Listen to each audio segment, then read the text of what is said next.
کہ جو مغربی دنیا ہے اس سے ہمارا پھڈا دو چیزوں میں ہے, باقی تمام چیزوں میں اسلام اور مغربی کلچر سیم ہے.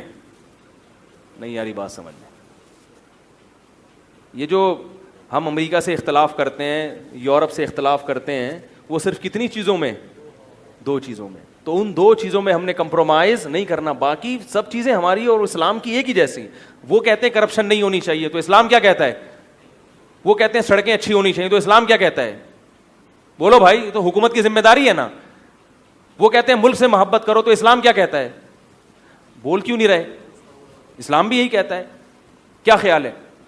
وہ جتنی چیزیں کہتے ہیں اور اپنے ملکوں میں رائج کر رہے ہیں, ترقی اسلام بھی چاہتا ہے, وہ بھی چاہتے ہیں, کرپشن کا خاتمہ ہم بھی چاہتے ہیں, معاشی ترقی ہم بھی چاہتے ہیں, ہم چاہتے ہیں ہسپتالوں کا نظام اچھا ہو جائے, اسلام بھی یہی چاہتا ہے.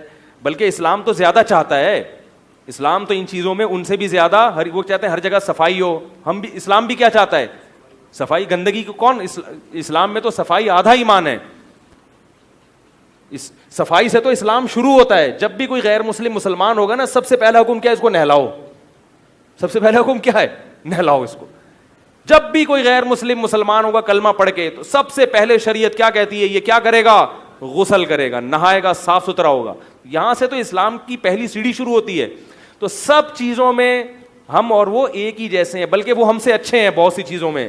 دو چیزیں ایسی ہیں جس میں ہم کمپرومائز نہیں کر سکتے. ان میں ایک معاشی نظام جس میں اسلام سودی سسٹم کو پسند نہیں کرتا, کیونکہ اس سے دولت سمٹ کے چند ہاتھوں میں جا رہی ہے. اسلام اس ظلم کو کسی قیمت پہ برداشت نہیں کرتا. اسلام کہتا ہے تجارت کے ذریعے پیسہ کماؤ. سودی نظام اسلام میں قابل قبول نہیں ہے. دوسرا, اسلام زنا کی اجازت نہیں دیتا, اور ہر وہ چیز جو آپ کو زنا کی طرف لے کے جائے اس کی اجازت نہیں دیتا. عورت کی ایسی آزادی جو عورت کی طرف دسترس کو آسان کر دے, یعنی مرد کے لیے عورت تک پہنچنا آسان ہو جائے, اسلام اس کی اجازت نہیں دیتا. اسلام فیملی سسٹم کا قائل ہے.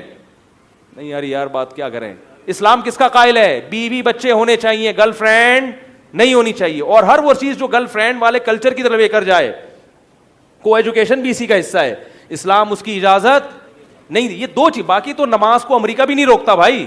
امریکہ میں مسجدوں میں مسجدیں بھری بھی ہوتی ہیں, نہ وہ ہمیں عید کی نماز پڑھنے سے روکتے ہیں, نہ رمضان کے روزے سے روکتے ہیں, نہ وہ ہمیں سڑکیں بنانے سے روکتے ہیں. تو اگر آپ کو اپنے ملک میں صرف سڑکیں چاہیے تو میں کہتا ہوں یہ ملک امریکہ کے حوالے کر دو. یہ امریکہ کی ریاست بن جائے گا, بہت خدا کی قسم اچھی ترقی ہو جائے گی. ہم کتنی محنت کر کے امریکہ کی نیشنلٹی حاصل کرنے کی کوشش کرتے ہیں, تو یہ ریاست اگر ہم امریکہ کے حوالے کر دیں کہ یار آپ اس پہ حکومت کرو, تو ہمیں وہ تمام فیسلٹیز جو امریکہ میں ہے وہ آپ دو. اتنی ہنسی خوشی زندگی گزرے گی جس کا تصور نہیں کر سکتے. علاج خاندان جو امریکہ ہے وہ یہی پاکستان ہو جائے گا, علاج خاندانی. کیا خیال ہے؟ پوری دنیا میں ٹریولنگ. بولتے کیوں نہیں یار, ایسی مزے مزے کی باتیں کر رہا ہوں. جہاں جاؤ گے میں امریکی ہوں. اگر آپ کو یہ ڈر ہے کہ ملک کا نام چینج ہو جائے گا, تو آپ بولو بھائی یہ ریاست امریکہ کی ہوگی, نام پاکستان ہی رہنے دیں گے. اگر آپ کو یہ ڈر ہے غیر قوم ہم پہ حاکم بنے گی, تو غیر قوم تو آپ بھی حاکم بن رہی ہے. کبھی کوئی پنجاب والا صدر ہوتا ہے تو مہاجر کی قوم تو الگ ہے نا پنجاب والے سے. کبھی کوئی سندھی صدر بن جاتا ہے, کبھی کوئی بلوچی بن جاتا ہے, کبھی کوئی مہاجر بن جاتا ہے. تو آپ کی قوم ہمیشہ کبھی بھی آپ پر مسلط نہیں ہوگی. اگر آپ کو نہیں پاکستانی ایک الگ قوم ہے, امریکی الگ قوم ہے, تو بھائی جب ایک ملک بن جائے گا تو قومیت, اب بولو کہ وہ بھی ہماری قوم ہم بھی ان کی قوم. پہلے انڈین جب ہندوستان ایک تھا سب ایک قوم تھے, پاکستان الگ ہوا تو کیا بن گئے؟ دو قومیں بن گئے. تو بھائی ہم کیوں قبول, ہم کہتے نہیں ہماری اسٹیٹ ہماری ریاست, اس لیے کہ ہم دو چیزوں میں کمپرومائز نہیں کر سکتے جن میں ہمارا ان سے اختلاف ہے. ایک معاشی نظام ہمارا ہونا چاہیے, اسلام کا ہونا چاہیے, اور ایک کلچر کس کا ہونا چاہیے؟ اسلام کا. ہمیں وہ کلچر پسند نہیں ہے. باقی سڑکیں ان کی ہم سے زیادہ اچھی ہیں, وہ خلائی سیاروں میں راکٹ بھیج رہے ہیں, ہم ابھی تک W11 میں پھنسے ہوئے ہیں, اس میں سیٹ نہیں ملتی ہمیں. تو ہم کہتے ہیں اٹھا کے یہ ملک کس کے حوالے کر دو؟ امریکہ کے, بہترین ترقی ہوگی. لیکن ہم صرف اس لیے اس کے قائل نہیں ہیں کہ پھر کلچر کس کا آئے گا؟ دو چیزیں وہاں سے آئیں گی. سودی نظام وہ تو ابھی بھی ہے, ایک چیز رہ گئی, وہ کیا ہے؟ ہمارا فیملی سسٹم. امریکہ کے پاس سڑکیں ہیں, چچا ماموں نہیں ہیں, ان کے پاس راکٹ ہیں, ممانی بولو بھائی پھپھو نہیں ہیں, بیٹیاں بیٹے ہوتے ہیں بڑی مشکل سے ہوتے ہیں, وہ پتہ نہیں چلتا ہے نہیں ہے, ابا چاچا ماموں نظام سب کیا ہو گیا؟ تل پٹ. ایک سسٹم ہمارا بچا ہوا ہے خاندانی نظام. ہمارے ہاں نکاح ہوتے ہیں بر وقت, انسان مرد بیوی کی ذمہ داریاں اٹھاتا ہے, اولاد ہوتی ہے, یہی تو چیز ہے بیسک. سودی نظام بھی ہم نے قبول کر لیا ان سے, اب ایک ہی چیز رہ گئی ہے. اگر اس پہ بھی آپ کمپرومائز کرتے ہیں کو ایجوکیشن سسٹم, تو بھائی قرآن کی تعلیم اگر آپ اسکولوں میں لاؤ گے تو وہ امریکہ میں بھی ہے. امریکہ کی یونیورسٹیوں میں باقاعدہ مفتی بنایا جاتا ہے, اسلام پڑھایا جاتا ہے, اور زیادہ اچھا پڑھایا جاتا ہے, بہت اچھا پڑھایا جاتا ہے.